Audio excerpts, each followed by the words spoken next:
Yeah, because that's what everyone's here for. Welcome. Alex's honest trailer voice. I don't even know if I could do it, to be honest. No. In a world. My epic movie voice would be terrible because I don't have an epic voice whatsoever. So hi, with that attitude, all those exclamation points, Alex. I feel like, come on, live up to that. Gotta build the hype. Right now, you're at like negative exclamation points, but you're showing like 10. Listen, it's pretty intense over here. Okay. We're competing with chatting with nuts tonight. Jimmy hates us now. Song of Ice and Fire is over, so he's not only ignoring us, he's actively working against us. Exactly. All right. Well, derailed already. Let's talk about Kingdoms of Death, Book 4 of Christopher Ruocchio's Fantastic Sun Eater series. You're super pixelated right now. Are you having connection issues, Liana? I don't think so. Looks a little pixelated, unless it's on my end.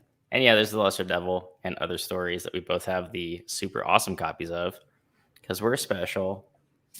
How many were there? Am I still pixelated? It's getting better. I don't know. I don't want to repeat my like horrible internet connectivity issues that happened. It was like 140p a second ago. Like it looked real bad. It's better now because you looked fine the whole time for me. So it's not a big deal. So, it's Jimmy. Jimmy is breaking my internet. So book 4. So we've got another time jump. I guess we'll start spoiler free a little bit here. But we do have another time jump once again, obviously, because that's one of Ruocchio's favorite things to do in these books is just send you forward a little bit. So, I mean, even in the front of the book, it says it's been like a century of service in the Emperor. So yeah, I guess like spoiler free though, what do you think off the top of your head? Just the like initial reaction to the book. Good, bad, meh. Like, I think it's the weakest of the lot, but like I think it's because it feels like half of something. And it doesn't feel like completely incomplete to me. Like it doesn't feel like this is literally just chopped in half, but it's just like I feel like it's lacking a little something, and I think that that's why. Did it see? I didn't even really feel it felt like complete enough and enough of a like the way that it ended, it felt enough of a finish to a book that it didn't really feel like it was just chopped in half. I think somewhere in the middle of the book itself, maybe a little bit detached from like there's like clear halves to the book, but I didn't feel like we got half of a book, if that makes sense. Like I understand this was supposed to be a gigantic book and it got shortened. I don't know how much longer it would have been, or if all of Ashes of War would have been in this book. I doubt it, because that would have been a ridiculously large. That would have been like 1,500 pages. Well, I mean, I think he like expanded both of them so they each be like worthy of having their own book. So I'm wondering though, because I mean, it's not a short book by any means. It's pretty lengthy, but yeah, no, I mean, well, that's why they had to chop it in half apparently, because he wrote too much. Damn paper shortages. I mean, overall for me though, I think when I talked about it initially, I would rank it like just above Empire of Silence, because Howling Dark and Demon of White are just too good. And so I don't like it. You think Empire of Silence is the worst one? Quote unquote worst, yeah. But worst in this series is very, very good and great, because I don't rank books like this, but I always see people like 9.7 out of 10, 9.8 out of 10, which drives me crazy. But I was like, in this instance, it would be like Empire. I'm just like, don't act like your feelings are a scientifically provable decimal. Right. Like, get out of here. For me, though, like they're all like 5-star, 10 out of 10s roughly, but it would be like a 9.7 to like a 10 between the four of them. So that's kind of where I landed on it. It's definitely the darkest book. I would be really curious to know, though, like having read this now, and then I'd probably, you'd have to wait until we've read all of the next one to see, like, okay, so before you split it, like, what's newer and what was book 4 before you then split them and then added stuff? Like, what's the added stuff? Yeah, I mean, we could definitely get into it in spoilers and hypothesize a little bit, and then I'm sure, in 5 months, 6 months, when book 5 comes out, we'll have some semblance of an idea of where a natural split would have happened. But I feel like at least the way that he did wrap it up, it made sense because of like that everything that happens towards the end of the book. It's like, okay, You can't just go into another like crazy holy shit moment. So it made sense that there was some falling action, and then it kind of like eased up a little bit. I was like, okay, there is more. There's plenty more, but like we're not ending on a cliff, but it's also not like But it did feel kind of like with the not with like that all books are like this, but with Mhm. these books, the ending is never really like a lull.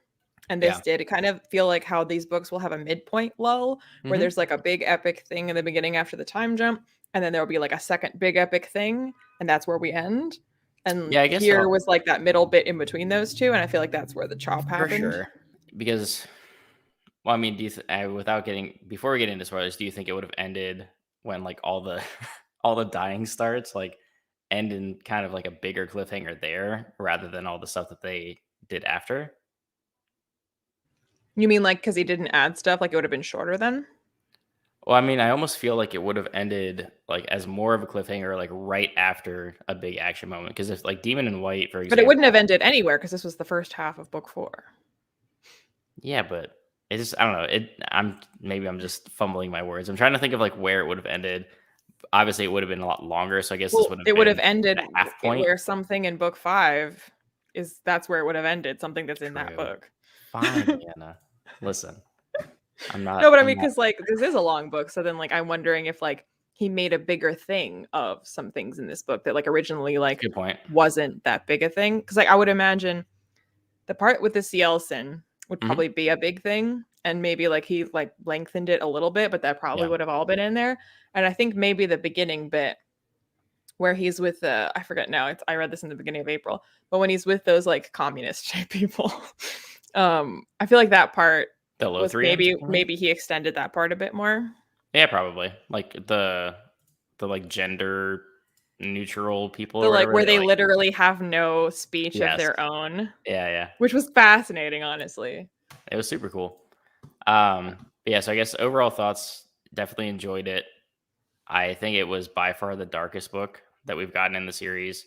Everyone kept telling me that it was darker than Dark Age. I Although don't agree. I feel Um, like I still have not felt as like viscerally mhm. horrified at anything than Empire of Silence, like the torture scene. Like nothing has been that like, Yeah, there's some there's moments like in this bigger, too. darker things with more people being hurt in Sure. worse ways. But like that is just like so like in the moment. You feel so up close and personal It's to so that. personal. Yeah. I mean, that scene in Empire is definitely personal.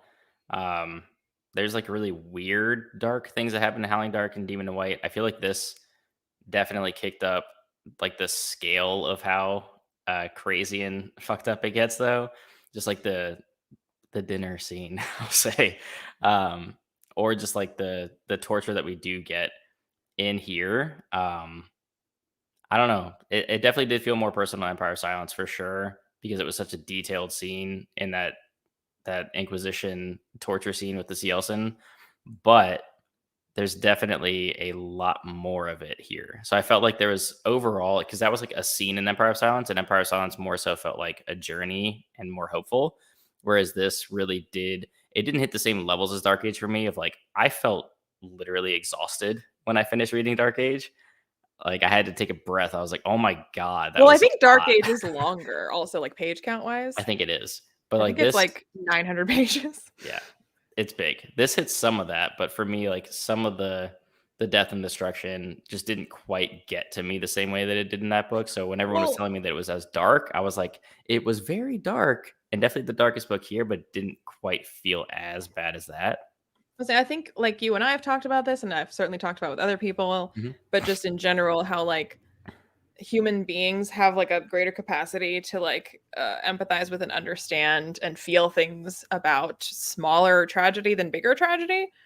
So like Yeah, if it's a you good watch point. the news and you see like hundreds of thousands of people Yeah, dying, you can't really like comprehend that, and you're like, I but know it's that just like that's a bad. family. Yeah, versus you read like a short story about a kid who lost a puppy and you're like, "Oh god, that's the saddest thing I've ever read." And you're like, "Which is worse? Kid lost puppy, 100,000 people dead." I mean, obviously 100,000 people dead is Yeah. worse, but I feel more about the puppy. Yeah, So, I guess it's probably how it's written too, right? Because there's parts in the Dune sequels, or even in Dune, when they're just like the scale you can't even like fathom because they're talking about like billions upon billions of people, and I'm just like, damn, like that's awful, but like you can't grasp your brain around Yeah, that's why I don't the think actual anything has scale of it. really hit me as much as the torture scene in Empire of Silence, because like Yeah. that is like the puppy, if you will, if you go with my comparison. Because like I like the idea of being in the room with Cielcin, cute another little living puppies. thing being tortured and me being complicit in that is like a thing that I can like, I mean, not identify with, but you know what I mean.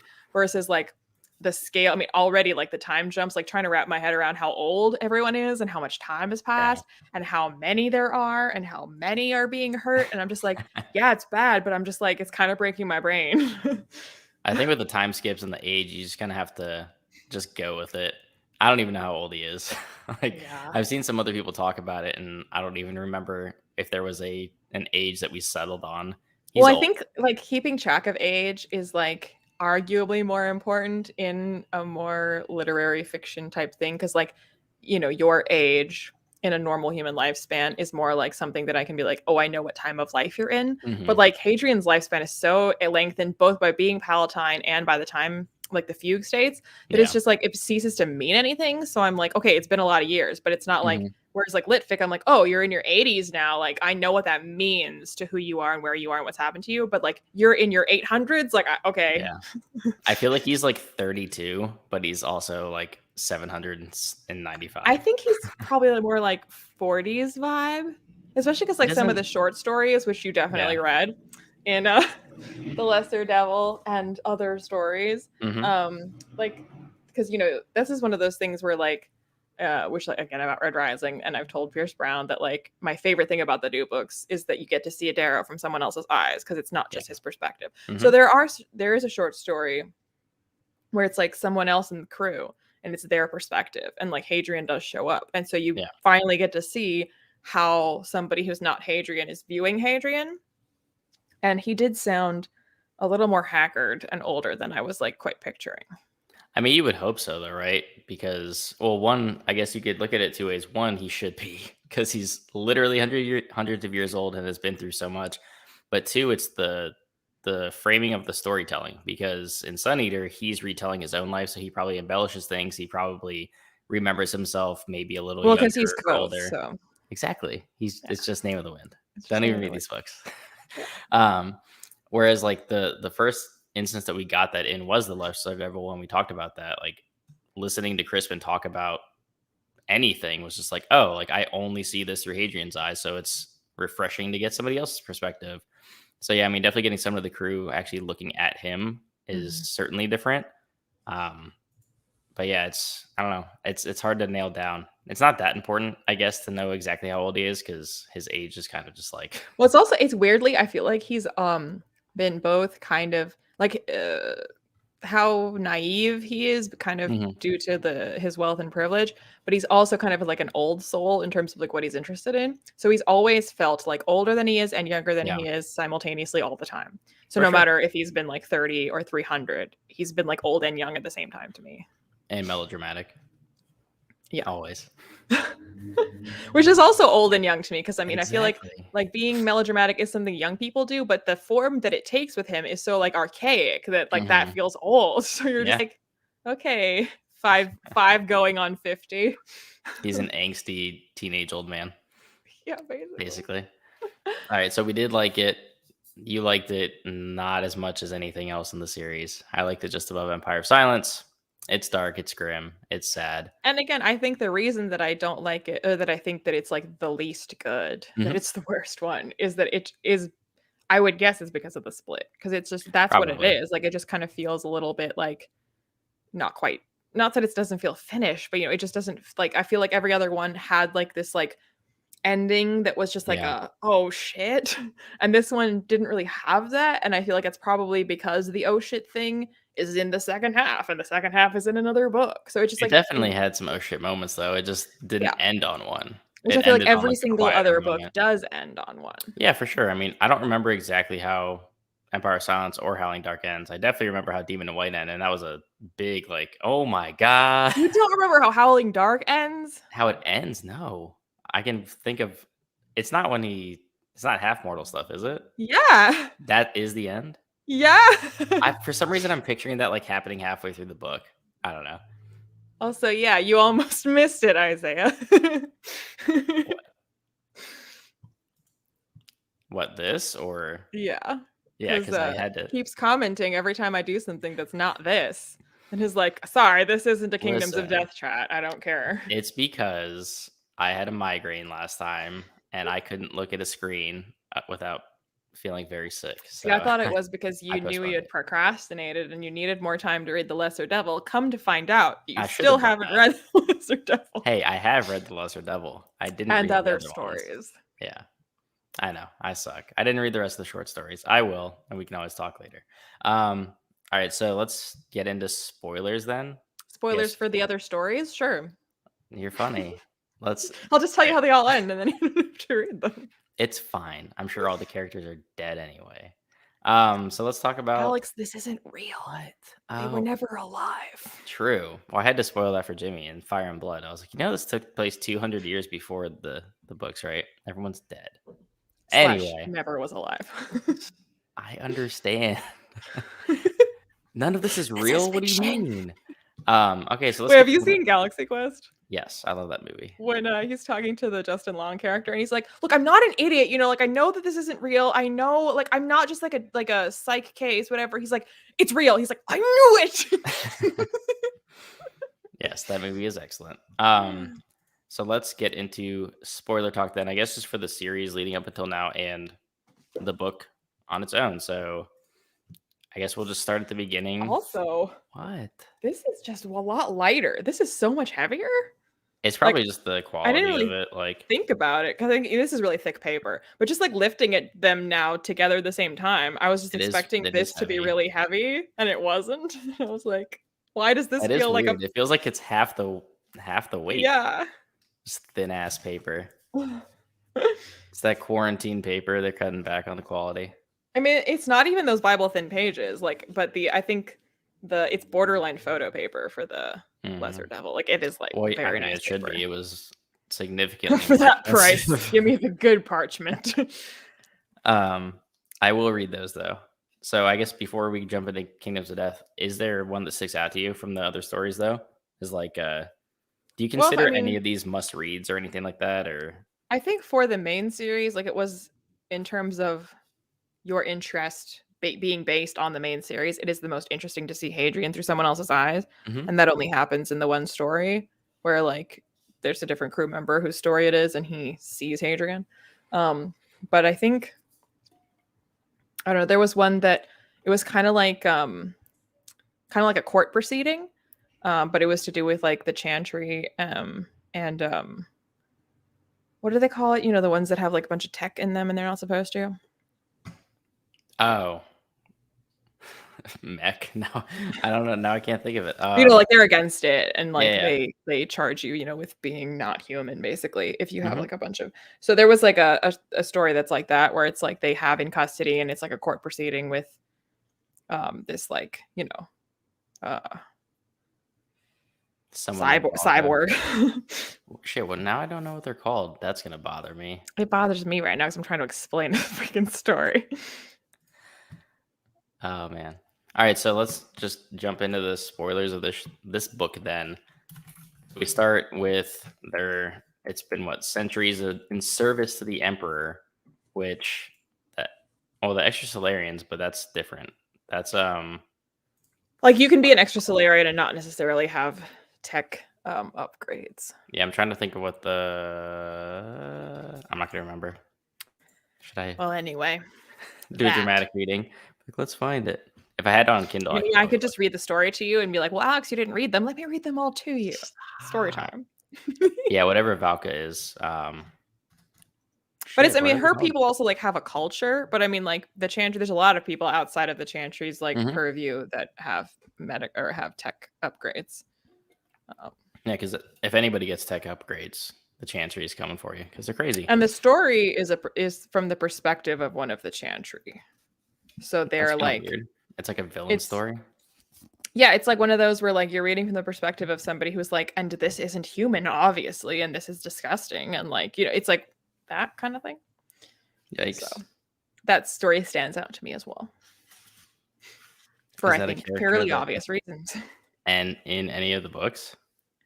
Is Is what? that even like is it a character that's like named in any of the books I don't think that you know so. of? No? It's just like meanwhile in the Chantry courtrooms. Yeah, right.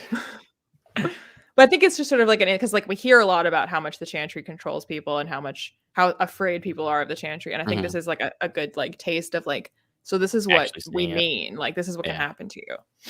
They're like crazy religious fanatics that hate technology. But they are also the establishment, so they're not like fringe fanatics. They are in charge. Mhm. Makes them even scarier. Mhm.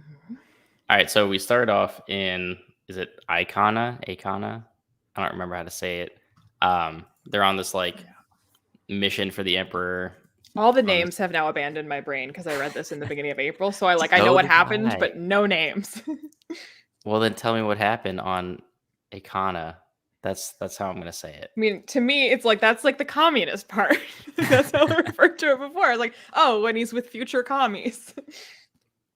Well, isn't they? No, because it isn't the whole like beginning of it when they're on the planet for the trying to get like the attack the fuel places or whatever, and the Cielcin attack them. He's like, isn't that the whole beginning of it? Because it happens later when they get with all the commie people. Point, isn't that the Oh, Lothrians? yeah. That's later. Yeah. Because later on is when they go to the Lothrian planet, and that's when you get the whole discovery that they've actually been working with Cielcin. That's like when all the holy shit moments Spoilers. start. We're in spoilers. Yeah, they're future commies. Those are the crazy people. Now the beginning was on that like whatever planet they were on trying to do their little mission, and then they basically get ambushed and have to like get the F out of there. Um, and you have the Emperor kind of being a dick and basically marooning Hadrian somewhere again. Yeah. Okay, that's coming back to me now. Yeah. I He's guess to me, it felt like when you open a Star Wars movie and there's some like inconsequential action scene to start off the movie. fair. So Yeah, I that mean was it like is that to in me. the greater story, yeah. That's fair. What do you say? The extended what? Denouement. We need Alan here to pronounce the French very aggressively. Genre. But yeah, he's Oh, for sure. truly He's unmoored from his original self. Yeah. he's absolutely a different person. And I mean we had mentioned that even back in like Howling Dark it started and especially Demon in White. Like there's moments in those books and absolutely now where it's like he is very much a different Hadrian. Like He is not Anakin anymore. he's not killing the younglings anymore. I was thinking pod racing, but sure. That's real young then. Yeah, I mean he's an old man now basically, but he definitely it's one of the stronger parts honestly of his character to me because he doesn't act the same. Like he's actually aging with the material like he should. And there's even been times throughout the series where he's almost like conscious of it, where he would have acted differently in his younger years, and now he's a little bit more tame and honestly like a little bit over fighting. And because he's been in service for the Emperor for so long, he hasn't really had to battle that much. So when he does in this book, he's like, "Oh, I got to get the sword out again," and he's not rusty, but because he still kicks a lot of ass, but he's definitely a very different Hadrian. He's not like a gung ho, like I'm gonna dive into battle and get murdered and, and rise again kind of Hadrian anymore. It's a little bit different. Interesting. I did not notice that future Hadrian in this book refers to his past self as an old man for the first time. Hmm. I did not Yeah, like consciously pick up on that. yeah, because I mean he's got to be 600, 700 maybe by now. I mean, he did get to have a nice little retirement at the end. Yeah, Went he to almost stayed he too. basically went to space Florida with He went back to space Florida and even resurrected his old buddy. yeah. Which is Yeah, why it we doesn't feel like the ending of a Sun Eater book. well, it's fair. I mean, because and I wonder what the original plan looked like for where that would have been in this novel Well, I feel like that would have originally. been the midpoint. Like we have the big thing with this Cielcin, and then we like take a break, take a minute, regroup, and then back into the thick of it with the next mind-blowing thing that's gonna Yeah. be in book 5 now. So do you think it would have just been like roughly 1,000 pages, and then the ending of this, like the whole battle of the Sea Elsin and all the ships coming and everyone getting slaughtered, would have been like 500 pages in? and it just would have condensed a lot of the other stuff to get there. Yeah, and even that might have been a little bit shorter than it is in this. Yeah. Because I did honestly feel a little bit like that part, even in this could have been a bit shorter because it felt a little like repetitive with the descriptions of things happening. You know what I Like mean? when he was with Doriaika and just like, Yeah. I mean, I feel like it gave you, I can understand the point. I feel like it gave you a lot of like, oh my God, this is like the kind of shit that he's going through. And then when they finally dropped the bomb of like, it's been 7 years, I was like, Yeah. what? 7 years? The hell? Yeah. And then you find out that Valka and his whole crew have been like hiding this whole time, waiting. Like that's insane to me. So I mean that's all just crazy in itself that they kept him there for Which like 7 years, considering the amounts of time that we have in seven this book standard is kind years. of a drop in the bucket. But not when you're on a Cielcin planet being tortured. No, but when we're But, talking about how many years of oh your sure. life that you have, can never get back, like in that sense, it's not as much. I guess if you consider how long he's been in Fugue though, like he's probably spent, I don't know, how long outside of Fugue do you think he's actually spent years wise? Like 7 years is probably a good chunk of that. And having to actually live through all of it, like that's I definitely think gonna make it take a long outside time. of Fugue, he is still like in the hundreds. What's that for Palatine? Like 16? Well, that's what I mean. So like 7 years for a Palatine, Yeah. like it's not nothing, but like it's also not like, I mean, to a human like us, like 7 years could easily be like a substantial fraction of your life. Yeah. It's fine. No worries. But yes, I mean if Rocky, and I assume he said this in either the chat with Mike when they talk spoilers or in his Discord or something, if it's just the post Yeltsin scenes, so I assume that means post everyone getting murdered. So like all the stuff with Gibson. I mean, that's not that much then, if because I know he added 80,000 words to this one, Well, right? and but since we're talking about the end already, since we're like just skipping all over the We'll come place, back. Well, but don't worry. can I just say the level, like what is the kind of metal that Mandalorian's armor is made out of? If you're actually asking me Star Wars shit, I don't know. It's like, I mean, that's why like nothing can hurt, Mando, because like their armor is like made out of something special. Yeah. Anyway, that's what Valka's plot armor is made out of. Oh, absolutely.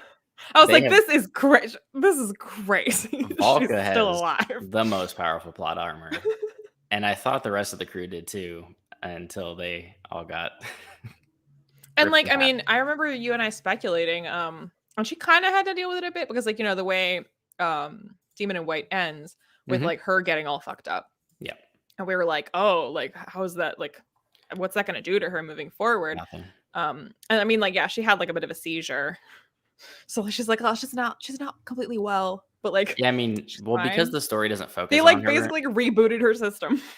Essentially, yeah, and I mean, maybe they did, but I feel like you don't get a lot of that because what you want Jinan to come back? Why? I hate her. Get her out of here. She can be gone forever. We should bring back Cat. Oh wait, Cat's uh, dead, Alex. I How could you? know. Pour one out for Cat, ladies and gentlemen. Did we already make the joke that Cat is like, what's her name in Arrested Development? You're just like, her? Who? Oh yeah, who? Yes, we made that joke. We Before. left Egg in Mexico. Yeah, I did not care for that plotline. But no, I mean Valka, is she though? She like tried to murder Hadrian and all that. She went a little crazy. She's not the best. Valka's the best because Valka won't be around forever, as Hadrian told I us don't very know. early on. But Seems like nothing can get rid of her. I don't think she's gonna be there at the end. Yeah, but I mean, she's also not Palatine. So it's just like at some point, plot It's armor gonna or catch no up to plot her. armor, her biological clock will run out before his. So It's true, and I mean you get a lot of that that exact fear. Again, we're still talking about like the end of the book because we just can't help like it. just like Anakin, like I'm gonna lose her. But like the when they're on, I mean, it's a good point Mm. though. When they're on Beskar, yeah, I don't know what that means. There it It's is. But you understand the strength of it, having seen what it can do for Valka. It's like adamantium, Unobtainium. unobtainium. Hey, speaking of Avatar, Avatar 2 coming out like 20 years later. and no one cares anymore.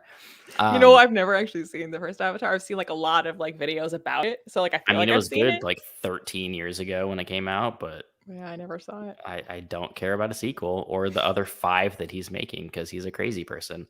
The scene when they're on the ship though, and Valka knows that they like don't have enough fuel or like enough fugue juice to keep them Fugue frozen for juice. the entire flight, and then going back and forth about like who's going to go into fugue and who's going to stay alone on the ship.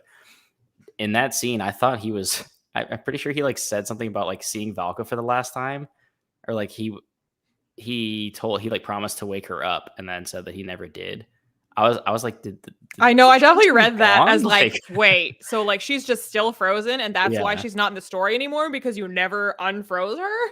When that happened, I was like, did Valka just like piece out of the story? Is she just gone? And then they woke up and it was fine. Well, because I just Okay. instantly thought of this episode of Doctor Who that was a Christmas special where like this guy was like in love with this young woman and then like learned that she only had and somehow, I don't know, medically she only had 7 days left to live. Yeah. And he put her in some kind of this like cryo sleep and then he would like wake her up for like 1 day and then put her back to sleep. Hmm. And then so like now by the time we're at this Christmas special, she only has 1 day left and he just refused to use that day. So now he's like 100 years old and like old and crusty and she's still the way she was. And they're like, what are you saving this 1 day for? Like, and so then like, because it's a Christmas special, then they, give her the best Christmas ever or whatever. But like, that's what I thought Hadrian basically did with Valka, was just like put her in a freezer and was like, I'll wake you up for the best day ever someday. No, I straight up thought like something was going to happen. And I was like, no, I'm never waking her up again. I was like, Or that's like he kind of put her messed in up. fugue and then they lost power and then like Yeah. Or she wakes up eventually, like 1,000 years from now, and he's like long dead or some shit. And I was like, what the hell? She's immune? What? Yeah, pretty much. or plot armor, Yeah. you know. Tragically cute. I like how Isaiah is saying that. It is tragically cute because he is a sweetheart when it comes to Valka, and especially after being tortured for 7 years and coming out looking like a pasty, long haired, like hasn't shaved, smells horrible, is like malnourished, all the good things. Real sexy. He He's was looking super he's frail. giving geriatric Kylo Ren. Exactly. Exactly. So okay, let's step back a little bit then, since we've been talking about the ending so much. Let's talk about the communists. Well, so yeah, I mean, we'll get to that point because basically the whole intro is kind of like set up for it, right? Like you had the sort of quote unquote like meaningless action to just kind of get things going. You have them get back with the emperor and him marooning him on some like far distant place again, which potentially was like, is he really just going to send Hadrian away again? And then we find out why and what happens. And when he's with these crazy weirdo Lothrians, I don't know. Where do you want to start with the future commies? They're Well, I just like it was another thing where like I mean I've been impressed with Ruocchio doing like alien languages and the Mhm. nuances of the linguistics and stuff. So this was not linguistics, but this was a new, a new concept really. And I felt like a lot of times when I read books, fantasy or sci-fi, they'll throw out a concept but not have really thought it through. I've not fleshed it out enough. Yeah, And like all of the little ways that would manifest and all the little ways people would react to it and all the little ways people would work around it. So I thought he just did a really good job of like believably having the society that functions this way because it could easily be something so corny and unbelievable and extreme. yeah, And like the way it was set up and explained, like where it is quite strange and Hadrian like doesn't kind of know what to deal with it at first when it's like quoting stuff out of this book is your only option for speech, but then how creative you can get with yeah, quoting a book or parts of a book in order to convey subtleties of meaning. And I just thought like it was so cleverly done. yeah, for sure. And this has me excited too because I know I have Book of the New Sun. I haven't started it yet, but I definitely want to get into some Gene Wolfe because I know he gets a lot I of will inspiration. say Book of the New Sun is so dense. Like I'm going to start Yeah, over again from the beginning cuz I read the first 3 but not the 4th one and I do not feel like I can dive into book 4. you Um would be lost. yes, cuz Yeah. I'm kind of already lost with 1 through 3. Do you feel like you have to study them a little bit and like really pay attention and take notes? Yeah, well there's also you can buy like a chapter guide which like Yeah, I I've seen have it that. now, but I didn't have it when I started.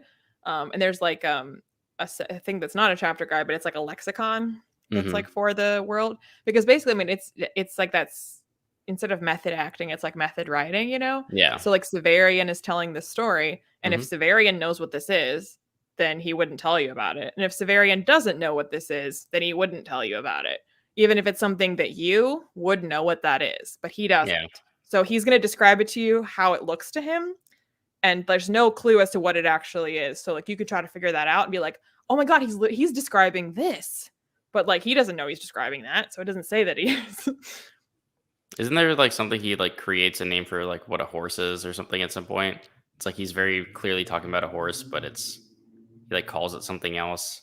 I don't remember a horse, but I mean when he's describing like the building that they're in, Mm-hmm. he's obviously describing walls and he's describing like, just how it looks to him, but he's basically describing like out of use space shuttles that are like grounded and have been are now being used as buildings. Yeah. But like he doesn't know that's what they are, so he doesn't say that's what they are. But when you pay Ah, attention how he describes them, you're like, he's describing space shuttles.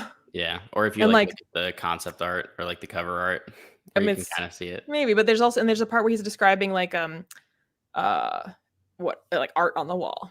Mm-hmm. And the way he describes it about this like mirror like image that's covering the man's face and this like unrecognizable cloth that's like waving behind him, and you're like, oh, this is landing on the moon. This is somebody framed a picture of us landing on the moon, and he's describing an astronaut. But he doesn't know that he's describing that.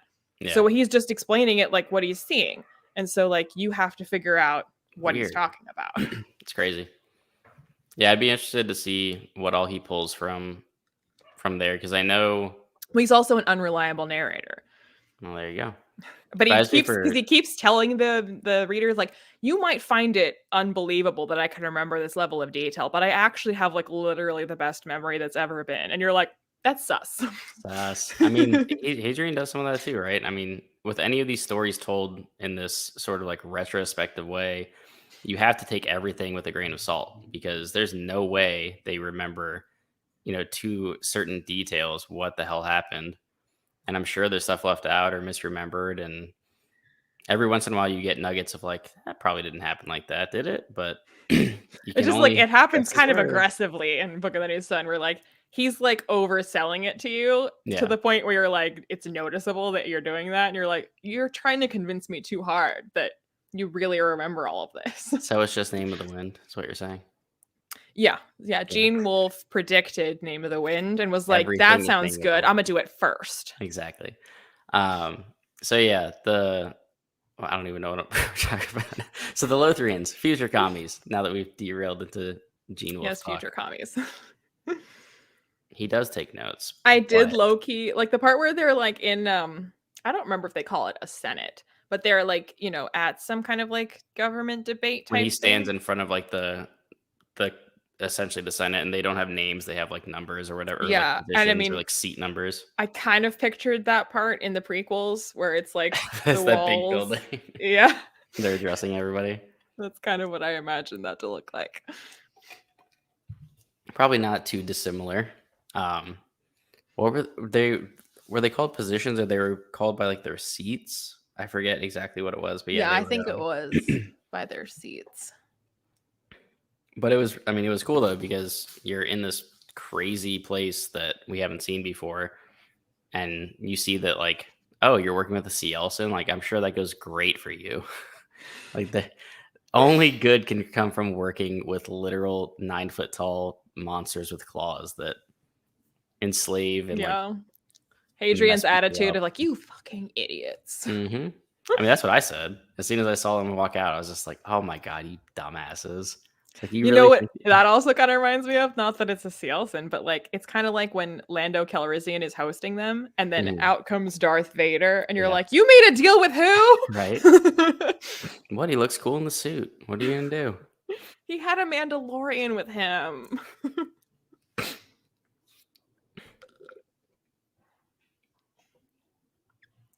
Fair. All right. Severian is just very special. But did you know that in Red Rising, Severo is named after Severian? Is that where he got that from? Yeah.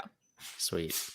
I doubt Severo has quite the memory that Severian has. Severo is really nothing like Severian, but like it was interesting, like when he said that's where that name came from. That makes sense, though. I'm sure he pulled a ton of inspiration from a lot of stuff. Yeah, I mean Pierce Brown likes Book of the Decent too. Yeah, I'm Him sure and most Christopher sci-fi Ruocchio people are the do. same. They're the same author. They are. This is like I said. This is like Last Kingdom and Vikings. They're pulling from the same source material, and they just go drastically different ways. Yep. That's what Red Rising and Sun Eater are. Basically. But yeah, so I mean, when we get to that point though, when basically Hadrian's betrayed again and like locked up and they escape, which was like one of the cooler scenes in this book, honestly, was It felt very cinematic.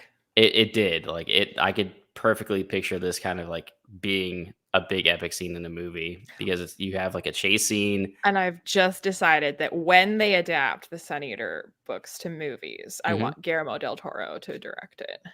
That would be sick. Him like doing all the Cielcin and everything, like he would. It would be like fucked up and weird and Because awesome. it is basically horror. This book gets a lot of horror elements added to it. Because I mean, there were bits and pieces in like Demon in White and Howling Dark definitely have even Empire of Silence, like the whole torture sequence. There's some dark, horrific scenes. This one definitely does it several times. Just the way that like the scenes are described, the way that the monsters look. I mean, especially when you get toward like the dinner and all the torture and that kind of stuff. It's very dark. But like at this part, before we like stepped into full on like torture porn for a while with Hadrian, like this whole like chase scene with Hadrian and him getting like the whole crew out and then staying behind and just kind of like being up against the wall, like completely outnumbered. And he's still just like talking shit. Like I could still probably take this on, and just starts like murdering a bunch of people and being a total badass. Like just, and the way that it was described, like him like walking out of the smoke, like with his weapon, like it was such a cinematic feeling that I was like, okay, this definitely needs to be adapted. Like Ramin Djawadi is going to write the music, and Guillermo del Exactly. Toro is going to direct it. Sweet. There you go. Wait, that's literally Pacific Rim, right? Is directed by Guillermo del Toro, and the music is Ramin Djawadi. So just do that. So just do Pacific Rim, but with Cielcin and basically you just take what did they call them? The kaiju. Just smaller. Make them smaller. Cielcin aren't Godzilla size. That's true. They are not, because otherwise you need to build Jaegers apparently.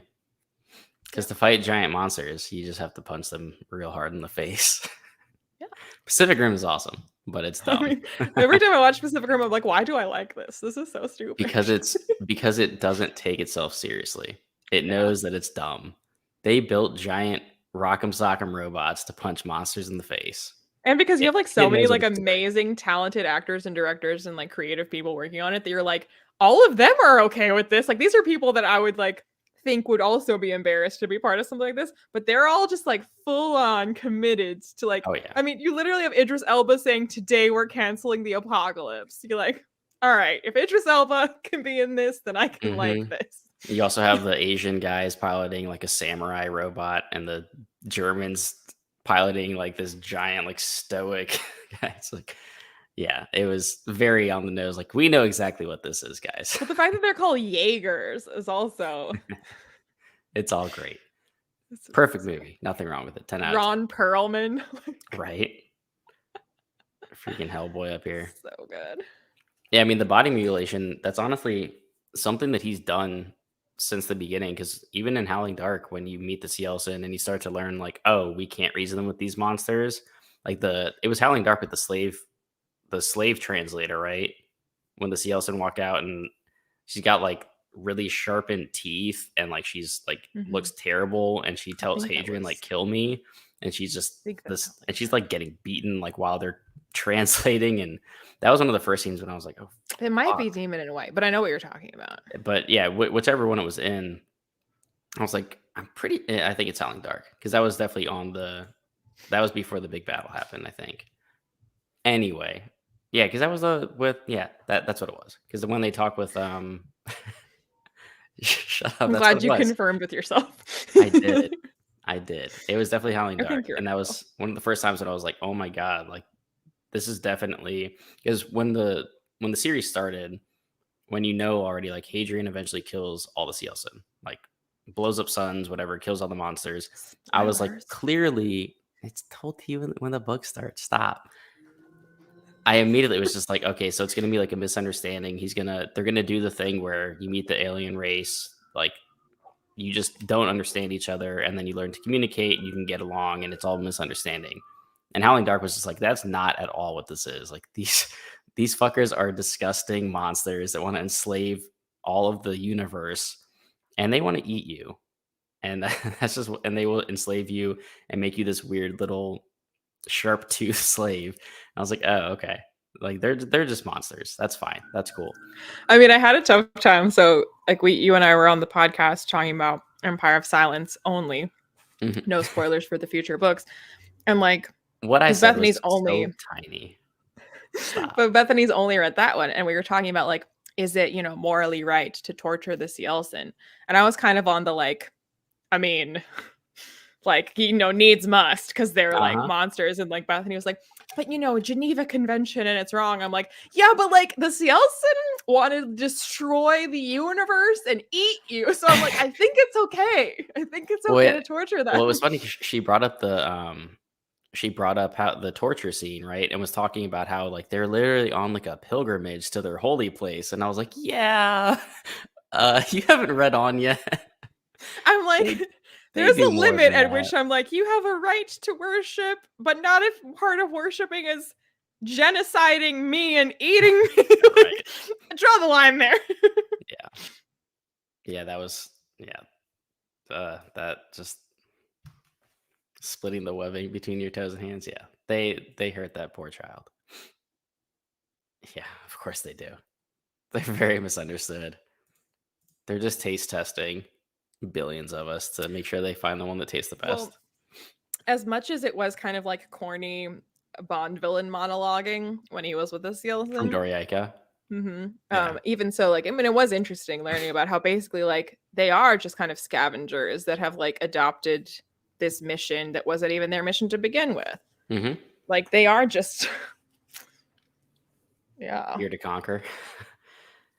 Yeah, so I mean, before we get to this, because we'll talk about this, how like the Cielcin aren't even the like creators that we thought they kind of were. When he's first taken, we're like, oh shit, like how are they gonna get out of this? And he's completely alone. He's being tortured for pages upon pages. And even amidst that, like you still have that because I think they talk about it when Hadrian and Doriaika are like, you know what? In a different life, we could have been best pals because they're both like very interested in learning and like the larger picture. Which And it's like, not but this isn't Red Rising, but like it did a little bit remind me of Darrow being held captive by Adrius. mm-hmm, for sure. I mean, they definitely, yeah. Well, that's some spoilers for Rising a little bit there, but yeah. Um, but yeah, there's definitely a lot of. I mean, we're always going to find parallels in Red Rising in this because, I mean, Because we're there's us.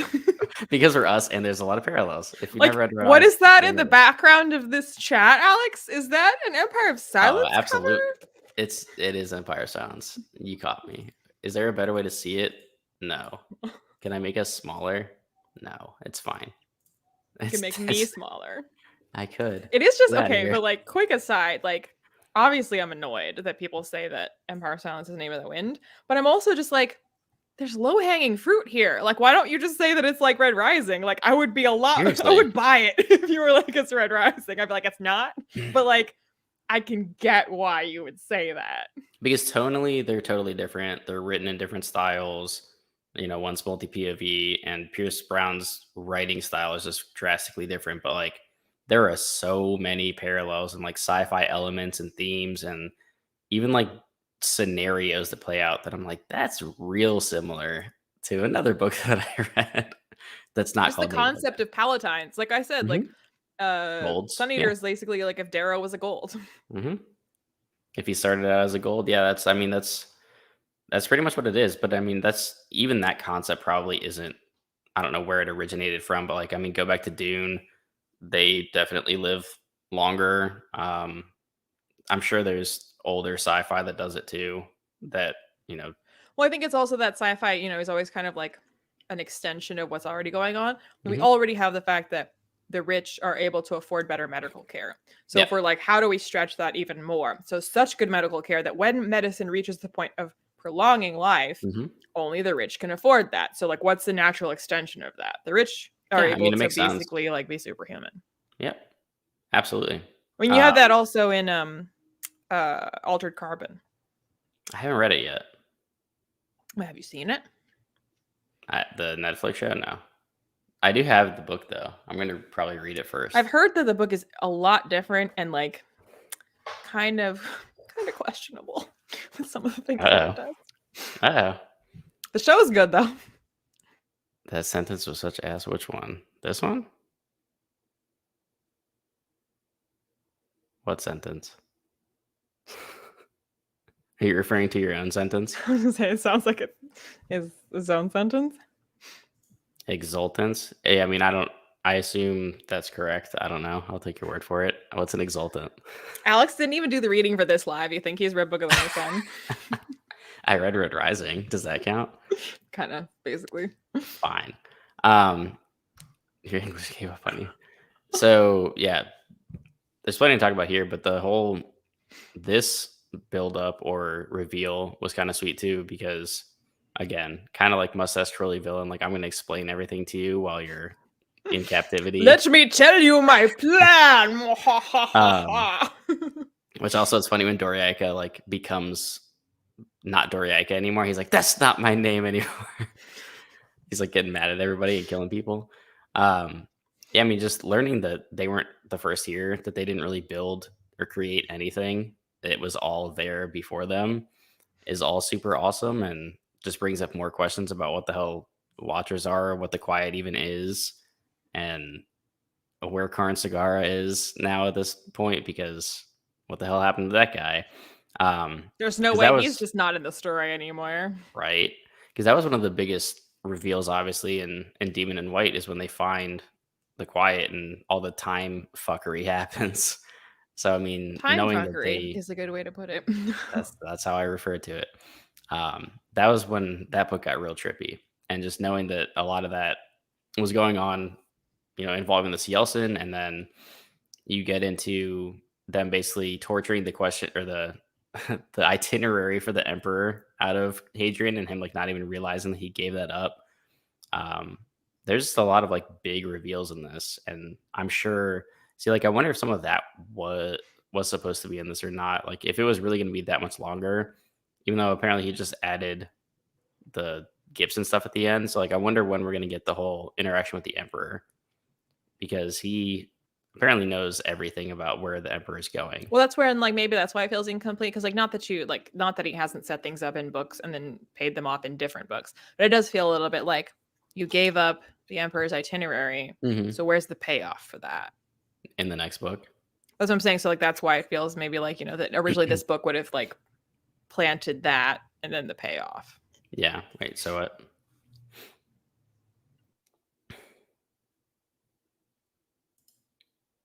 When he was with the Lothrians? Well, they just got captured, right? Like I don't think much happened outside of that, did it?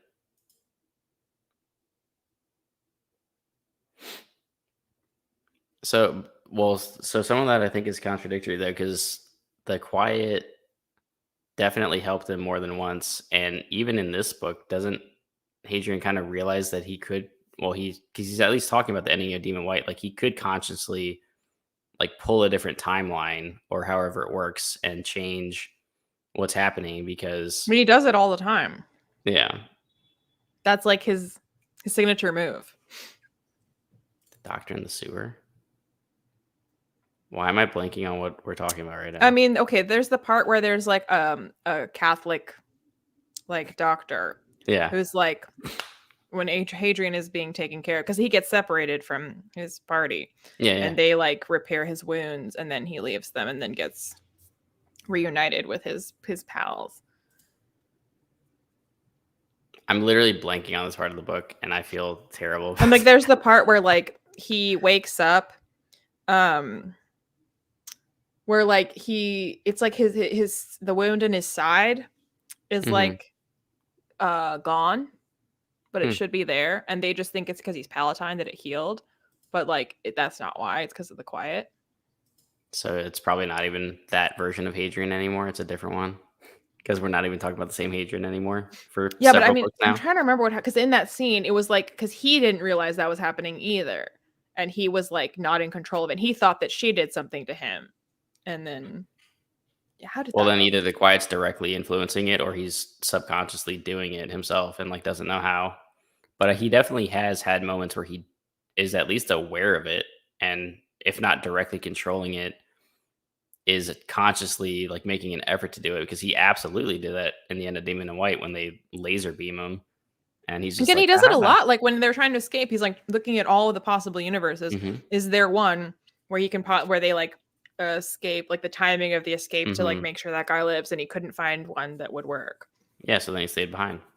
Yeah. Yes, I mean he can at least control it to an extent. I don't know that he even knows how necessarily or like to the full extent that he can, but he definitely is conscious of it at some points. But yeah, I'm trying to remember what happened. There was a side wound that went away, Hmm. and he thought she did something to him. No, he like stabbed himself, I think. And she was like, "Why would you do that?" And then the stab wound went away, and she thought it's because he's Palatine, but it's not because he's Palatine. It's Magic. because he's magic. Because he's real quiet. We gotta watch out for the quiet ones. Yeah, exactly. Yeah, I mean, probably. Yeah, I mean, there's probably just some deeper implanted thing with the quiet that just kind of functions on its own and just kind of happens without his knowledge. But he's definitely proven multiple times that he's pretty damn hard to kill. Um, Well, he's called the what do they call him? Undying, Undying, half mortal, half mortal, all that stuff. half mortal. I liked it in Demon and White when the Emperor's face is like, "Is all this true?" And he's just like, "Yeah," kind of like walks away. He's like, "I'm just kind of a badass, you know. All the stories, they're true." Yep. You may have heard Um, of me because he's Quoth. exactly. But yes, I mean, when they finally get off of that planet and they go to the Cielcin, not even the home world because they have like world ships. They literally Death fly worlds Stars. around. Um, but yeah, when he's with Doriaika and he before he even gets revealed to like how long it's been, he's just getting tortured. He's not having a good time. We'll put it that way. And then when he does finally get told, like, oh, by the way, like I've had your crew this entire time, and here's a bunch of their heads. Like, that whole scene was pretty horrifying because he's like describing the table and how it basically has like cutouts around it to like catch blood and guts, I guess. And they're all gorging themselves on all of these like people that he knew, and that was all pretty messed up. And then you learn that he had his ship and all that's terrible. And like they fly the ship down. And he's just like, oh, here's 80,000 people. Like Well, the times in the they are series, like dinner. when they've talked about like infiltrating Cielcin world ships, and like one of the short stories in the collection that you read, The thing I didn't um, read. Yeah. there's also an instance where it's not Hadrian, but like we've seen it when it is Hadrian, like when they've gone into like us when they realized that they were eating people or whatever. But Hmm. it does kind of remind me of Firefly, and the what are they called? The like people that go crazy and become You know how cannibals. long it's been since I've watched Firefly? But like that's the big bad is like the people who like went crazy and like they like literally use entrails of like to cover their ships and like they've become cannibals. It's like that vibe. Were they Also called watch Firefly Reavers? again. Huh? Reavers? Reavers. Is that it? It's also a Yeah. Mass Effect thing. So that came into my head. Which came No, that was first. Reapers. Never mind. Reavers, whatever. They're similar. And then there's Reaper of Mars and Yes. It's all tied back to Red Rising. always Red Rising. I mean, that's probably a good point, Robert, because that would be one of those things where I hope he doesn't try to explain all of it. I guess it's explained if and when prophecy comes to fruition. Yeah, I mean that's fair, but like I really hope he doesn't have like a scene where Hadrian like sits down with the Quiet and he's like, "This is how it Basically all." the same thing as Doriaika, but it's the Quiet. And he's like, Exactly. this was the plan. Exactly. I feel like that would take away from it because, like I keep saying in these chats that I keep bringing it up, um, Ridley Scott continuing to try to like explain Alien, like just stop. But also, Leave some of it alone. amazingly, every single one of those prequels actually never explains Alien. It You're just makes like, it more confusing and what the convoluted. fuck is this? But I feel like that would happen too, though. Is like if he really tried to explain it down to the detail, one, it probably wouldn't make sense or be satisfying, and it would probably just. Yeah, I Know, mean, I think we'll get it would feel more information and more understanding of it, but I don't think it'll be something that's ever explainable entirely. for sure. Yeah, I wouldn't want to know everything. I like it that it kind of doesn't make sense and is crazy and out there. Well, and that's where also like, do we think that by the end, like the end of the series is going to be like Hadrian putting his pen down, and being like, "That's my life," the end, or is it going to catch up to the present and start happening in the present? I hope the latter because that would be cool. I think because if he's literally just sitting at like a table, like watching the stars or whatever, If it'd he's be like, "There's that's literally no life left in the universe. I'm the last everything's one, and dead. I've written my story for the no life that will ever read it." Because I mean the only I hope it's the latter because if it's the former and he's literally writing this like, yeah, I killed billions of people, I killed the emperor, I murdered all the Cielcin, and I blew up suns. Is he writing this from a jail cell, like about to be executed or something? Like, why would he be telling his whole life story if unless there's like some other? Well, that's It why I would. said, like, if he is literally the last life form left in the universe because he's killed everything else, and he's decided He's the because only he's one. crazy and alone to write his life story. That would be interesting. Camera pans out and he's literally the only Because one. we know where he Dead is when he's stars. writing this right now. Do we? Mm-hmm. When He's did they on tell us that that? he's on that like planet slash like in that area that's like, you know, rural and like it's like an old monastery kind of thing. Where Gibson was? Yeah. Like that place? Oh, his Mhm. retirement home in Florida? Because That you're like when we talking about? first see that place, present day Hadrian is like, oh, and then that's the first time I saw that room that I'm in right now. Which book did he say that in? Whichever book they went there for the first time. I think Howling Dark, but I'm not sure. Might have been Demon and Rain. He's in Florida. That I forgot about that then. He is Fuck. in Space Florida. Yeah. No, he's just in actual Florida. He's just in literal Florida. He's on a golf course. I mean, they have kind of lost track of like OG Earth, so maybe. They have. Do we know if it's like destroyed though? I think it is, isn't it? That's I another think thing it was like uninhabitable, but I don't know if it was destroyed. because Red Rising, they also forget about Earth for a real long time. So Old Earth. more parallels. It was a Demon White, maybe. I'm gonna have to reread these at some point. Probably not before the next book because that's in a few months. But Are we definitely getting book 6 next year? I know we're getting book 5 this year. Yeah. So book 6. I mean, he writes really damn fast. So I wouldn't doubt it if he's Watch already out, writing it. Sanderson. Yeah, right. He's gonna be like, surprise, 4 Sun Eater novels. They're all prequels about Crispin. Like, what? Prequels about Gibson as a young man. A young Gibson. Oh Jesus. Gibson the Younger. We get an entire He was like young and randy. 3-book arc about Alistair. Just for no reason. Or we'll get a prequel about Cat. Or a Switch novel. Catwoman spinoff. I mean, what? What's Switch been up to? Oh, he's just been dead for like 500 years. Let's check in. Yeah, so I mean let's check in on Switch. Probably what with Earth? I don't remember. But do Palatines care about nuclear? Like I feel like they are fine. No, they're probably half nuclear themselves. So I mean we get the whole reveals that we just talked about, and then when he's like, oh yeah, by the way, I have your ship, and that shows up and like 80,000 people or whatever walk out, however many it was, and they just like march Hadrian out in front of him. And he's just like, this is Hadrian, right? And the guy's just like looking for like confirmation from the crowd. He's just like, yep, that's him. He's like, okay, good, I got the right one. Yeah, that part was kind of funny. I actually did laugh a little bit because he like still wasn't quite sure. I'm like, yeah, that's definitely him, dude. And Hadrian even tried to play it off like, you think you won because like you captured me, like I'm nothing. And they're like, no, like you're literally everything. Like everyone looks up to you. You're the best. And Well, if I the kill you, chosen one. if I kill you and the emperor, I win. And we'll see how that goes. But Because it is kind of funny how like the Cielcin kind of have this almost like simplistic idea of this inherited mission.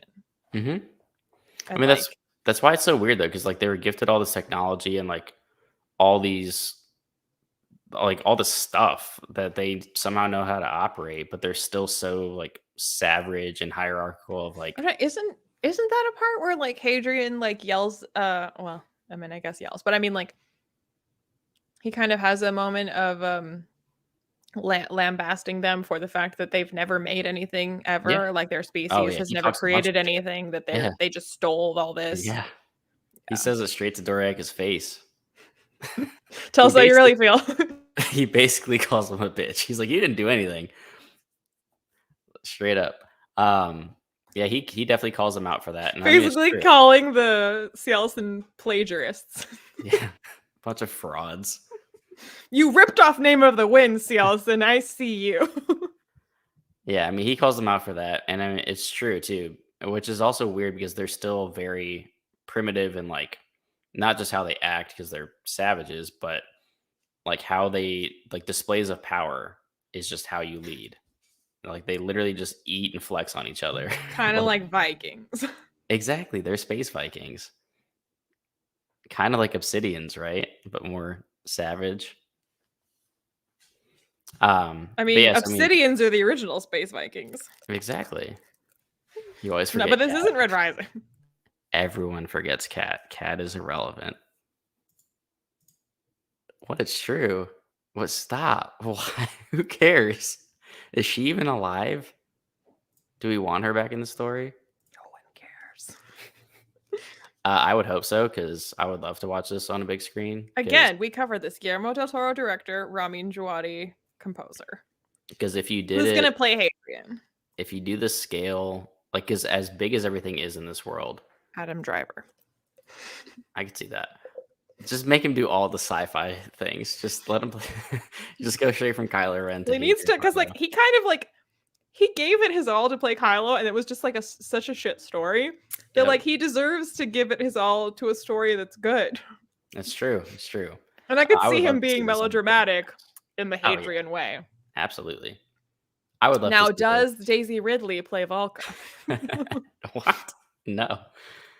No, if I saw this on a big screen IMAX like Dune, yeah, hell yeah. That'd be awesome. Because the scale, I mean, when they do describe how big some of these things are in this world, like it's fucking massive. Oh, Jimmy trying to act like he's not sabotaging us. I Yeah, see you, right. Jimmy. Scheduling, chatting with nuts at the same time. I see Yeah. you and your plans. We know as soon as Song of Ice and Fire ended, we're enemies. Yeah, he won't even buddy read for the rest of the year anymore because Except for when you suggested World of Ice and Fire, and then he was and then he interested. was like, "Oh, His priorities are clear. I can be convinced." What? But Jimmy's read Kingdoms of Death. Yes, He can be here. Which one? I don't know these words. I mean, Pendragon is Arthur. I don't You know, know. like King Arthur. I know who King Arthur is. I haven't read the series. But also, I mean, that's an interesting point. I've never read what he's talking about, but like the way that in these books he's always referencing Sid Arthur. Mm-hmm. So maybe this inspired Christopher Ruocchio. Could be, could be. No, Jimmy's read it. Yeah, he's fine. I mean, he's not fine, but he has read it. Didn't he review it? He talked about it. I know he read it though. It's Yeah, no, I'm saying he's like still our enemy, but he has read Yeah. Kingdoms. We're cool with him temporarily. We'll have a truce for the next 35 seconds. Okay. He's Not like Doriaika, and we're just gonna have like a villain chat. Oh man. But yeah, so we have let's talk about the big elephant in the room of all the deaths that happen in the kingdoms of the Red Company being fucking massacred. And me being sad, but not being like overly sad. I wasn't straight up. I wasn't like I was reading people's reactions to being heartbroken and crushed by every death. And while it's written well and it sucks, it wasn't Valka and it wasn't Hadrian. And And I was personally, mostly mad that it wasn't Valka, so stop. I wasn't convinced, or I wasn't I didn't that. want Valka to die, but I found it so Yes, you do. implausible that she You didn't hate her. die that I was like, she's still alive? Are you fucking kidding me? Yikes. I don't know what a star does. Can I favorite a comment? This guy over here. Um, yeah, he had some torture going on for 7 years. That was wild. I don't know. So, like, other than like Polino's death was sad, obviously, and the whole crew getting murdered was sad, but I wasn't, because it's Hadrian's story and you're not really like following these characters all that much. It's not like the Howlers. Exactly. Like, if you follow a crew for 5 books, I get it, and, like, I understand that they're there with him most of the time, but it's absolutely a Hadrian plus Valka story, and then they're kind of in the Yeah. background. Like Isaiah says, like that's it exactly. That like it was like a big set piece that feels Yeah. impactful, but it's Mhm. not like emotionally impactful. Yeah, for sure. And we had It talked about more this like it just earlier. feels like, oh shit, like raising the stakes again. Mhm. Like there are real, it's not like the good guys come out of Oh, this absolutely. unscathed. Because typically, like in a book like this, what would happen is they all somehow escape, and like maybe one of them dies, or like someone stays behind to get the rest of the crew on the ship, which like kind of happens, but it's just Hadrian and Valka. Like everyone kind of gets their moment to go out like a badass in a blaze of glory and die, and usually you get like one of those. And Ruocchio was just like, nah, I'm just gonna kill all of them, and then make Hadrian be alone again. Except Valka. Of course, Somehow, she's alive. because he needs her. Valka has to survive, at least for another book or two. I 100% do not think she makes it to the end. So she'll die eventually. Like And I it'll be said, her biological clock will catch up with her. I'm sure they could like finesse technology or something and extend her life, but I think she's gonna get killed in one of these books. I mean, at this point, she better. She's like escaped so many times, and she doesn't Plot have the armor's too benefit of heavy. being the chosen of the quiet like Hadrian does. Like That's he's true. got like a narrative reason to like constantly get out of death, but she doesn't. So her like plot armor is way stronger than Hadrian's. Valka's a watcher. That'd be sweet. You know what Valka's Valka the is? quiet. Valka is a secret Targaryen. She randomly just says fire and blood, and Hadrian's like, "What?" Yeah, I didn't. You don't. Well, you don't feel any emotions because you're a robot. It's fine. Correct. I mean, the Chantry is after me. I mean, so the the most emotional scenes for me in this book was Hadrian realizing that he was betrayed again, and the Lothrians were in league with the Cielcin. Like, I feel like that was pretty emotional. I guess like seeing from his perspective, watching his friends get killed is pretty emotional. But like, I wasn't like, no, Polino. I was just like, oh, there goes Polino. That sucks. Oh, there goes that guy. That sucks. And then it's more like Hadrian's written reaction to them and him coming off of all of that Well, torture it's more just like to watch them more like the die. human horror of the Cielcin doing this to Oh anyone, yeah, really. for sure. Like him, could like presenting a bunch of like cut up people on a table for a feast in front of him after he's been tortured for literal years. I don't know Like, if that you've whole ever concept gone is to like a horrifying. midnight showing for Rocky Horror Picture Show, but I kind of when they showed this banquet to Hadrian, I kind of wanted to yell out, "What's the matter, Hadrian? Don't you like meatloaf?" Gross. Hadrian Targaryen. It does sound like a cool name. Valka Targaryen. I mean, Valka does sound kind of like a Targaryen name. Yeah, I mean, I mostly agree with that. I think Valka will get killed in either the next book or the one after. I don't know how many there's going to be. Is So it like, just wait, one? Valka is literally like the quiet or like Hadrian needs his seeing eye dog. That's Valka. Basically. He would actually get lost without her because she saved his ass for several books now. His emotional support girlfriend. I mean, how many situations does he literally get pulled out of because Valka's in the book? Like, she literally saves him every single book at least she doesn't, once. then the Quiet do. So Hadrian really isn't all that special. He just keeps getting rescued. Oh man. See, I mean, the whole crew, rest in peace, ladies and gentlemen. They all died. And then you have sad Hadrian and Valka by themselves. And then they get back to their retirement home where Gibson is miraculously alive because reunited with Grandpa in Florida. I don't know. How do you feel about getting back to Gibson again? Did it feel? I feel like Gibson, like saying goodbye to Gibson, is more emotionally impactful than the crew dying. For sure. Even though, again, like crew dying was horrific, and Gibson dying is like, oh, old man in bed. But like, it was more personal, and it was more interesting. The whole like, what is it that united him to be woken up to tell Hadrian kind of thing?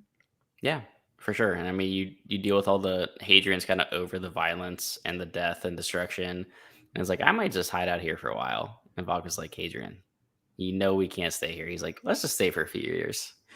We'll feel it out. And don't they literally stay there for a few years? Like, yeah. And then like that's why it becomes like an issue because like if they contact med support for Gibson, that'll alert people to the fact that they're there. So they decided to like reveal themselves to try to get him med support, and he died anyway. What a waste.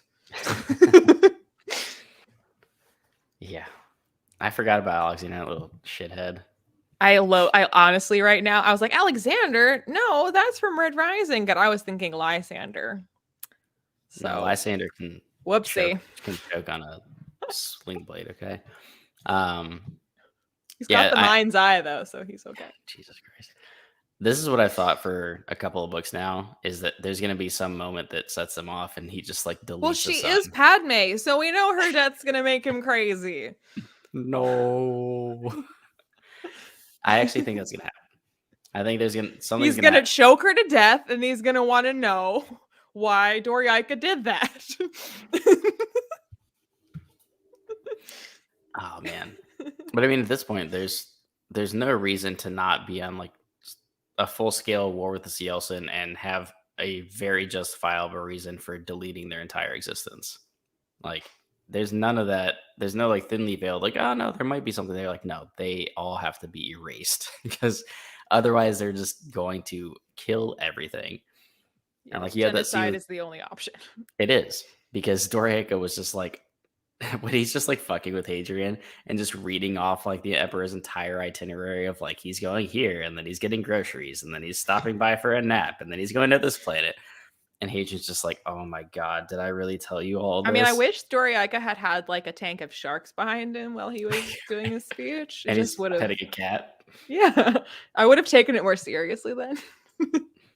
Oh man, that would have been great.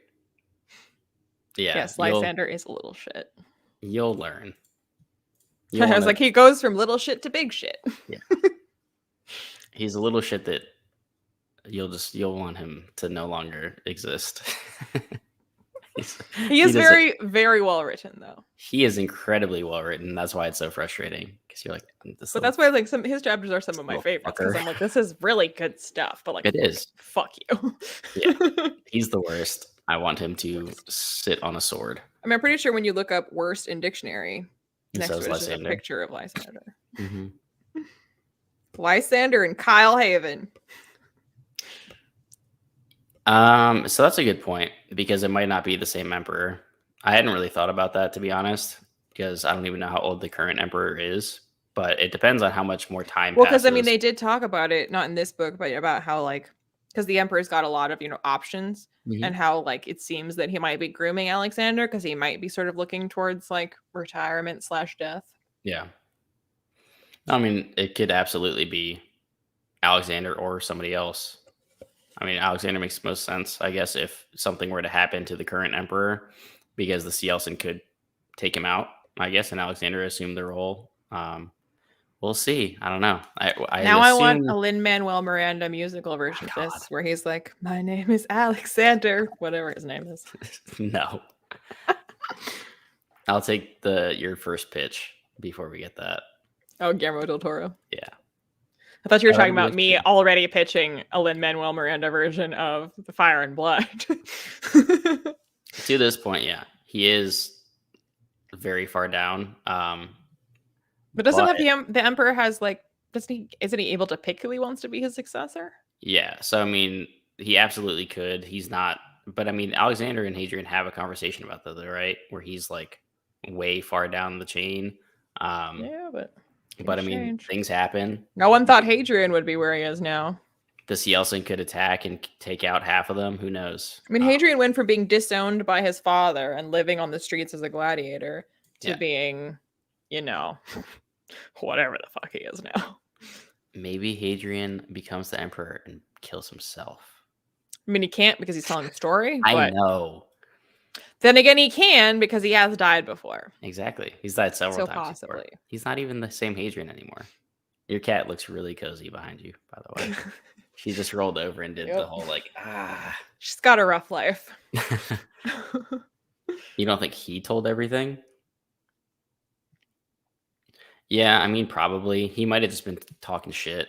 Hadrian definitely gave up at least one name of a planet, though, right? So, but Dorica having everybody else already captured, he could have easily gotten that from somebody else. Because Hadrian probably didn't even know all of that, to be honest.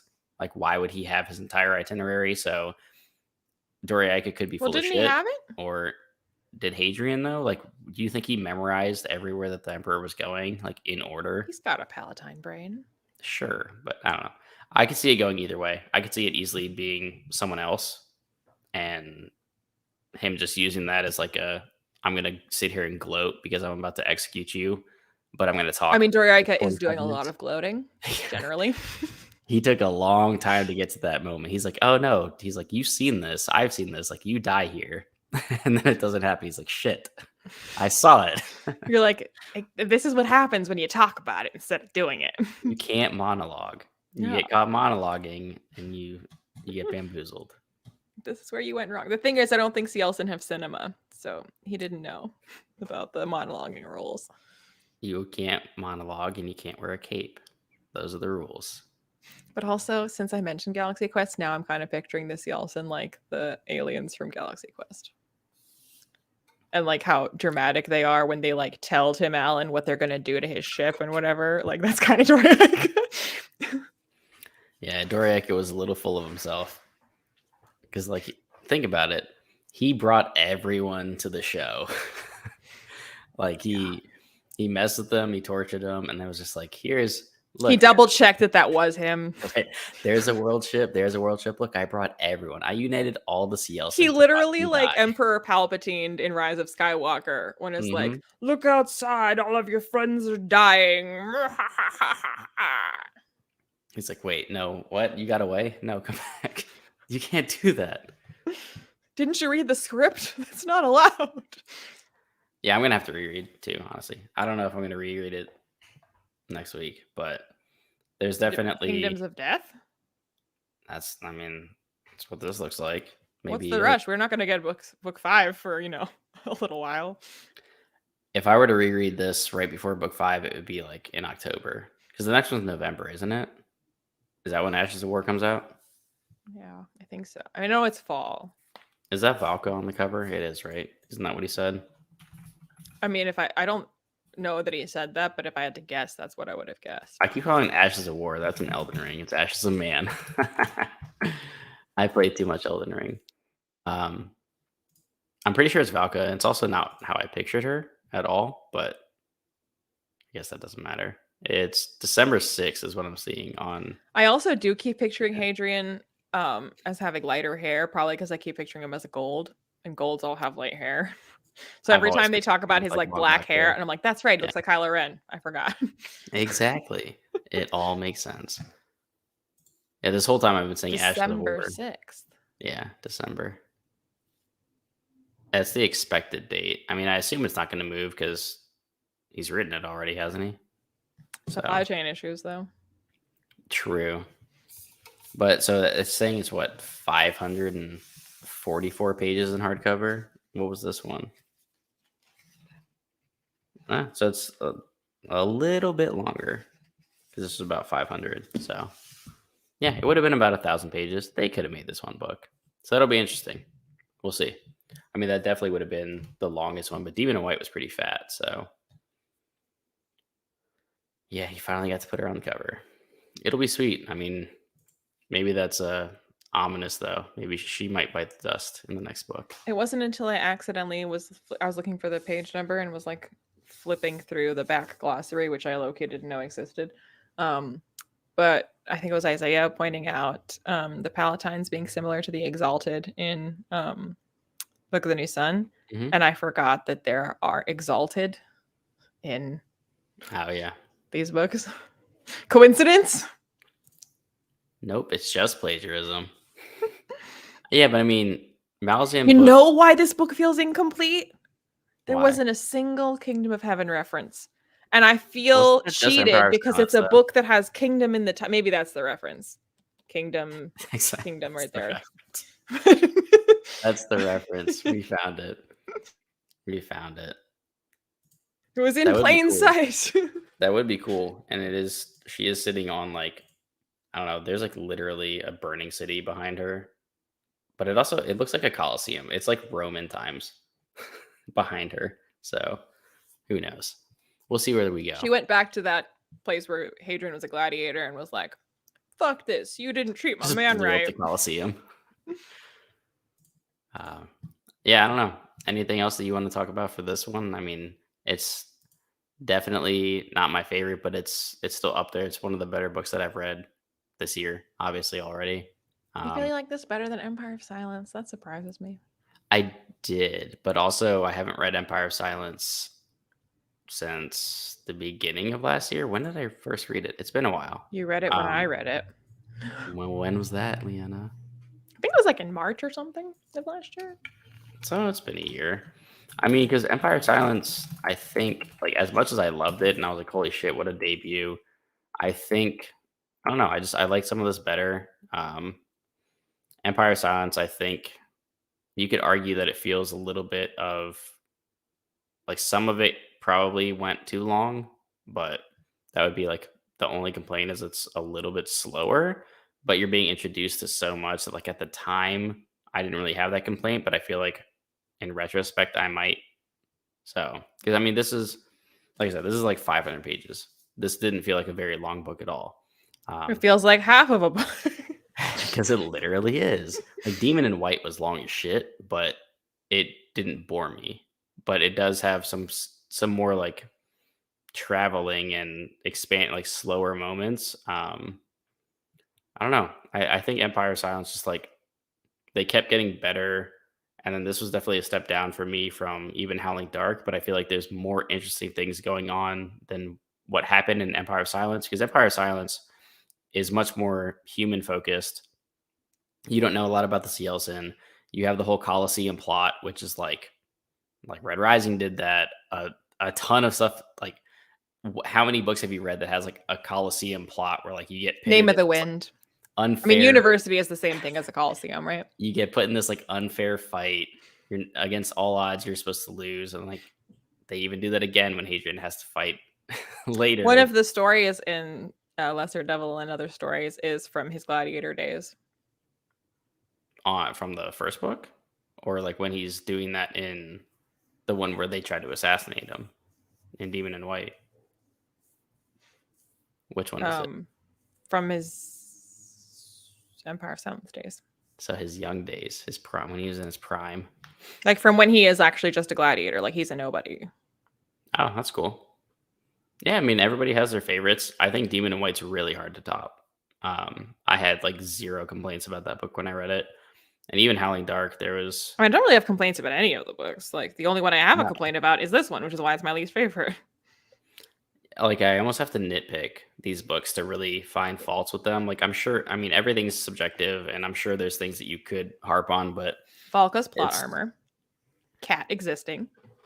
But, like, it was... Cat existing was so minimal that, like, I just like to joke about it, because I just didn't care. The only reason I remember Cat is because we joke about not remembering Cat. But if we didn't joke about it, I literally wouldn't remember her. Mm-hmm. Oh, what do you like about this one the most, Isaiah? What was one of your standout moments because, like, for me, the Demon and White stuff, just learning about the Quiet and like everything that Ruocchio was doing, Gina not being here. Yeah, Like, 10 I out of think 10. my ranking is, like, almost the direct opposite of yours, because Empire of Silence is still my favorite, because it was the most, Really? like, emotionally impactful to me, like, that ending part, I think. And also just, like, the linguistic stuff with the Cielcin, I just, like, Mhm. ate that shit up. And then my second favorite is probably Howling Dark, because I felt like it was the most, even though Demon in White is also mind-blowing, Mhm. just the stuff, with, oh my god, you said his name in this stream, and I already With forgot. Tom Segura. Yeah, Karn Segura, yeah. yeah, and, like, that whole stuff, like, that was such a mind fuck, and it was so weird. So Mhm. that was probably my second favorite, and then Demon in White, and then Kingdoms of Death. So it's just all downhill for you since book 1. Yeah, they've been getting steadily worse, but they're all 5 stars. Yeah. Yeah. Everything after the Cielcin murder? Which one? You mean like the ending of this book? Or which Cielcin? There's a lot of murdering Cielcin in this. Are you talking about like the ending of this book with Gibson? 'Cause there's definitely some cool stuff. Yeah. I mean, yeah, the end. The end was good. Um, he's definitely dipped his toes in a lot of this because even if you remember, was it Demon and White when they find that one Cielcin ship and they basically find like not even like a torture chamber, but they find like a body shop essentially before they get chased out of there, and A they're just body shop. I see what you did there. right.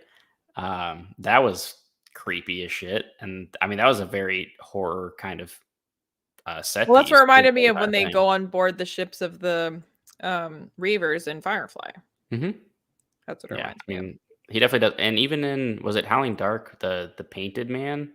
Is that which plot line was that? He's got like the shape shifting face or whatever, and it was all. I think that's, isn't that the beginning of Howling Dark? I think it is right. Yeah, yeah, it's the very beginning of Howling Dark. Mhm. That's before he even sees Consakara. Yeah, that was. Think before you speak helps. Yeah, probably.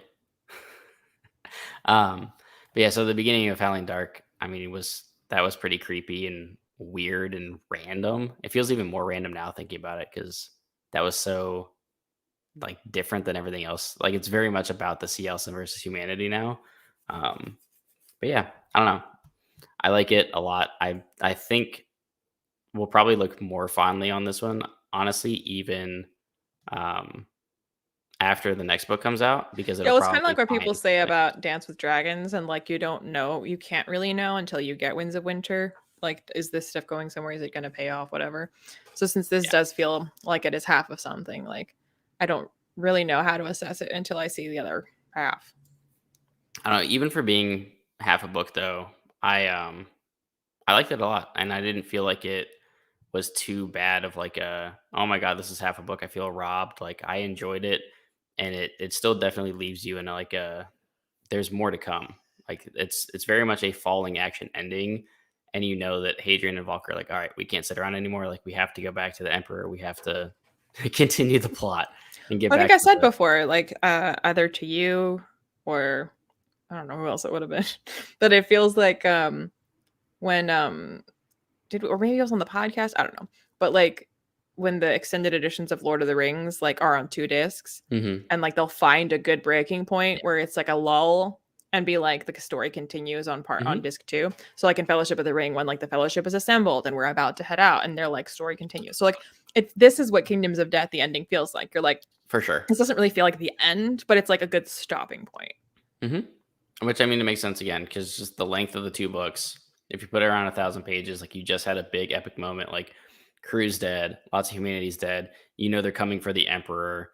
Valka and Hadrian have to get there, and then it's kind of like slow, and that's where it stops. So yeah, it very much is like okay, we're probably going to pick up. I don't. I don't think there would be that much of a time jump because if it was meant to be one book, that would I be kind of always silly. think there's not gonna be much of a time jump, and then there is. But for this one specifically, since he cut it in half, Yeah, like but he's had time jumps in the middle of books before. but I feel like it won't be a massive one unless it's literally the distance traveling from this place to the Emperor. If it was all of a sudden 100 years later, I'd be like, well, why? Like the Cielcin were all like geared up for an attack. Did they just chill? Like that wouldn't make sense to me unless it literally takes it long to get there. So I feel like this might be one of the smaller time jumps. Just But 50 years. yeah, maybe. Because Howling Dark was like 80 years. And then did he say 7 years? So there you go. And that's probably 7-hour time jump? I read that as 7 years. That was my brain just being dumb. 7 hours. That would be wild. Can you even call it a time jump? Hadrian woke up. Oh shit, we're there. God, alien battle lore. Yeah, that'd be sweet. Understand a little bit of it before. Yeah. I just hope he doesn't dive too much into it because my issue with that is like the more we learn at this point, it has to just be exposition dumps. Unless Hadrian like goes to another quiet building and they just explain it all to him again. I feel like we're not going to get too much. Well, I think what we're going to get is because like Hadrian is still unclear on like why he is singled out by them. So the more his life unfolds, it's not so much that like we need them to explain it, but Hadrian's life is the explanation when you finally see it lining up in a way that you're like, now I get why they were doing what they were doing. For sure. Yeah, I still want to know why he's special. Like, why did he get picked out of anybody in the world? What made him that person? Have you seen Everything Everywhere All at Once? Not yet. I just saw that last night, and like, I mean, it's not a big spoiler, but like, you know, it's like a multiverse movie, and like, there's a line because like it's kind of a dramedy, like it's actually really funny. Yeah. And like when they like, she's like, "Why me?" And they're like, "Because you're not good at anything, so you have the potential to be good at everything." Blank slate. Like that's Hadrian. Because we can mold you. I mean, really, because if you think about it, like, who was Hadrian before this? Like, he's the main character, but he was just like a Palatine that wanted to be a scholiast. It's not like he was like... He was Roke from Red Rising. Exactly. Poor Roke. That's true, though. He was pretty, you know, uneventful as a person and was basically being shipped off by his dad. And now he's here killing planets and destroying races of aliens. See, Dad! That's basically Hadrian's arc. He's doing all this to act out. I want to see him. I want to see him and Alistair reunite for a scene. Hello, I don't know that it would ever happen, but or Crispin. Like that's got to happen, right? He's got to like to see Crispin. Yeah, he's got to see them at some point. For one reason, because he has a sister. Maybe Crispin will be emperor. He kills Crispin. He's like, that should be my chair. Just goes totally out of character. Oh man, yeah. Maybe cool. Valka will be the emperor, and he kills Valka. That would make no sense. I know. But, you know, a lot doesn't make sense, so who knows? That's true. Yeah, I don't know. We'll see what happens with the Quiet. I don't honestly know where he's going with that just yet, but we'll see. But I have a lot of faith that he knows where he's going with that. It's not one of those, like, mystery box. Someone will figure it out by the time I get there. No. I mean, I'm a dumbass, so I can't think of it, but Ruocchio is a great writer, so I'm sure he has it planned. But no, I mean, because there are great writers that are pantsers, and this just clearly isn't one of those situations. Like, he's writing towards, you know, a known... ending. Yeah, even if he doesn't slap him, like I want to see some kind of some kind of interaction, because we haven't interacted with his family since book 1, like very early on. Like his mom, dad, Crispin. He never met his sister, like and he didn't even learn about her until what, Howling Dark, and then I think it was Howling Dark, maybe even Lesser Double. But so he's never met any of those people. So I don't know. It would be cool to see him interact in the book with some of his family again. Maybe Valka is his sister. Snoring so loud. Oh man. All right. Yeah. I think that's gonna wrap it up for this one. I mean, we could talk about short stories, if only. Yeah. I cannot, because I didn't read them. I started Demons of RA and then forgot to keep reading them. I will read them though, and we can talk about it another time. Should set up a whole separate stream called the you know, when you miss a test and you have to make it up. Or we could just do it on the next stream for book 5 when that's on your channel. Then I'll have to reread it because I won't remember. Because it'll be like, what, 7 months from now? Like, well, great. Now I didn't do the reading, Alex. Tell me what happened.